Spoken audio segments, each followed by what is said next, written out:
నేను ఈరోజు ఇండియా నుంచి డైరెక్ట్ జర్మనీకి జాబ్ ఎలా అప్లై చేశానో, ప్రాసెస్ అనేది డిస్కస్ చేద్దాం అనుకుంటున్నాను.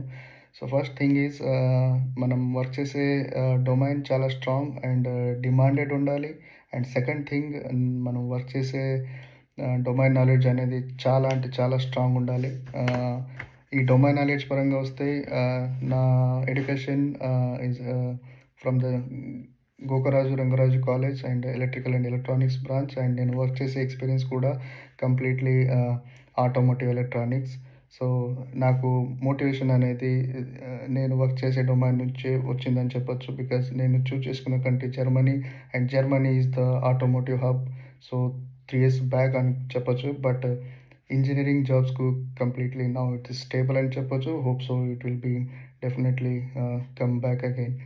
అండ్ థర్డ్ థింగ్ అనేది నీకు చాలా పేషెన్స్ ఉండాలి. సో, పేషెన్స్ అంటే ఈడ జర్మనీలో మన ఇండియాలో లాగా 1 మంత్‌లో హైరింగ్ ప్రాసెస్ చేసి అనేది కంప్లీట్ చేయరు. సో, మినిమమ్ 1 ఇయర్ పడొచ్చు. ఎందుకంటే వీళ్ళు ఫస్ట్ హైరింగ్ ప్రాసెస్ నిన్ను సెలెక్ట్ చేసి హైరింగ్ ప్రాసెస్ స్టార్ట్ చేశారనుకోండి, పక్కా కంప్లీట్ చేస్తారు.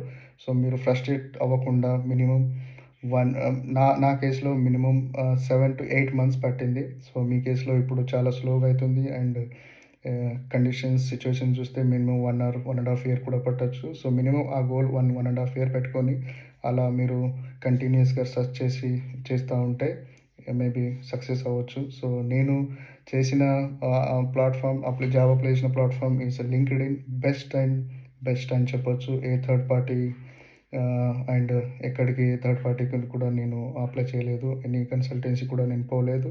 So, this is what I did in first step అని చెప్పొచ్చు. Thank you guys.